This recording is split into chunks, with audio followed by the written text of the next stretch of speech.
Hi friends, welcome back to Magic Tasty. ഇന്ന് നമ്മളിവിടെ തയ്യാറാക്കാൻ പോകുന്നത് സിമ്പിളായിട്ട് നമുക്ക് പെട്ടെന്ന് തയ്യാറാക്കാൻ പറ്റുന്ന ഒരു ഇഫ്താർ സ്നാക്കാണ്.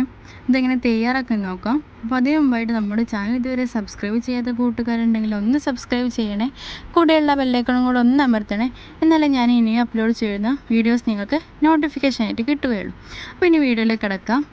അപ്പോൾ ഇതിലേക്ക് ആവശ്യമായിട്ടുള്ളത്, ഞാൻ ഇവിടെ ഒരു തക്കാളി എടുത്തിട്ടുണ്ട്. അതുപോലെ തന്നെ മയോനൈസ്, ഒരു മുട്ടയുടെ മയോനൈസ് ഫുള്ളായിട്ട് എടുത്തിട്ടുണ്ട്.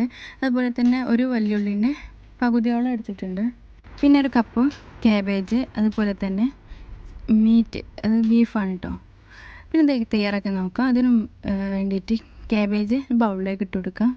അതുപോലെ തന്നെ ബീഫും കൂടെ ചേർത്ത് കൊടുക്കാം. അതിൻ്റെ കൂടെ വലിയുള്ളിയും കൂടെ ചേർത്ത് കൊടുക്കുന്നുണ്ട്. ഇനി തക്കാളിയും കൂടെ ചേർത്ത് കൊടുക്കാം. ഇനി ഇതിലേക്ക് 3 ടേബിൾ സ്പൂൺ മയോനൈസ് ചേർത്ത് കൊടുക്കുന്നുണ്ട്. ഈ മയോനൈസിൻ്റെ കൂടെ ഞാൻ കുറച്ചും കൂടെ ഉപ്പ് കൂടുതലായിട്ട് ചേർത്തിട്ടാണ് അടിച്ചിട്ടുണ്ടായിരുന്നത്. അല്ലെങ്കിൽ ഇതിൻ്റെ കൂടെ ഇതിലേക്ക് ഉപ്പ് ചേർത്ത് കൊടുത്താൽ മതിയാവും. പിന്നെ എരിവ് ഇനിയും വേണമെന്നാണെങ്കിൽ ഇതിൻ്റെ കൂടെ തന്നെ കുരുമുളക് പൊടിയും കൂടി ചേർത്ത് കൊടുക്കാം. ഞാൻ ബീഫ് ഉണ്ടാക്കിയ അതിൻ്റെ കൂടെ തന്നെ മഞ്ഞൾപ്പൊടിയും കുരുമുളക് പൊടിയും ഉപ്പൊക്കെ ചേർത്തിട്ടാണ് ഉണ്ടാക്കിയിരുന്നത്. അപ്പോൾ ഇനി ഉപ്പൊന്നും ചേർക്കേണ്ട ആവശ്യമൊന്നുമില്ല. പിന്നെ ഇതിലേക്ക് വേണ്ടത് സമൂസ ഷീറ്റാണ്. നമ്മൾ സാധാരണ ഉപയോഗിക്കുന്ന സമൂസ ഷീറ്റ് തന്നെ. അതിന് 2 ആദ്യം എടുക്കുക. എന്നിട്ടിത് ഒരു ക്രോസ് ഷേപ്പിലാക്കി വെക്കാം.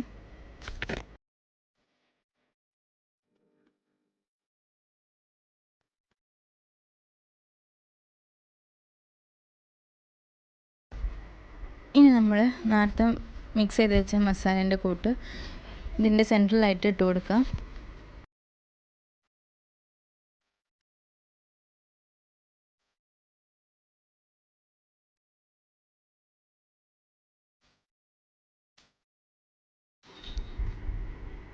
ഇനി ഇതുപോലെ ഒരു ഭാഗം മടക്കി വെക്കാം.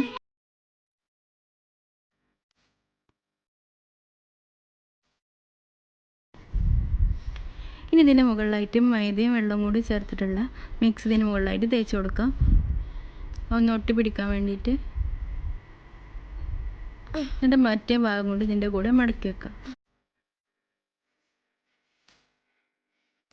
ഇനി ബാക്കി വന്ന 2 ഭാഗം ഇതുപോലെ കത്തി വെച്ചിട്ട് കട്ട് ചെയ്ത് കൊടുക്കാം.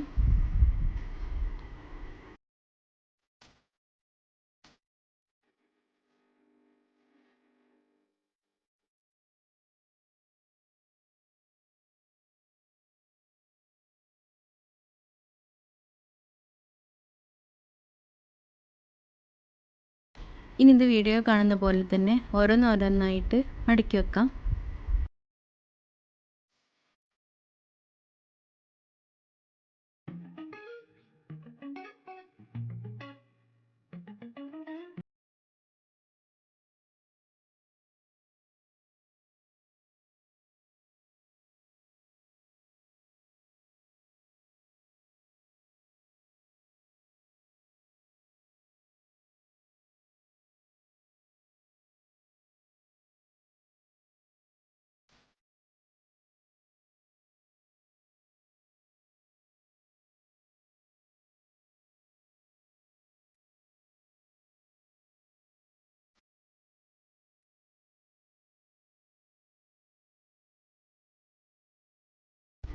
ഇതാ ഇവിടെ റെഡി ആയിട്ടുണ്ടെങ്കിൽ ബാക്കിയുള്ളത് ഇതുപോലെ തന്നെ ചെയ്തെടുക്കാം.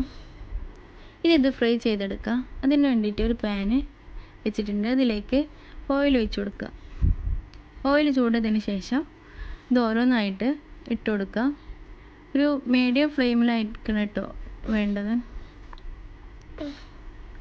എന്നിട്ട് സമൂസ ഉണ്ടാക്കുന്ന പോലെ തന്നെ തിരിച്ചു മറിച്ചിട്ടിട്ട് ഒന്ന് വേവിച്ചെടുക്കാം.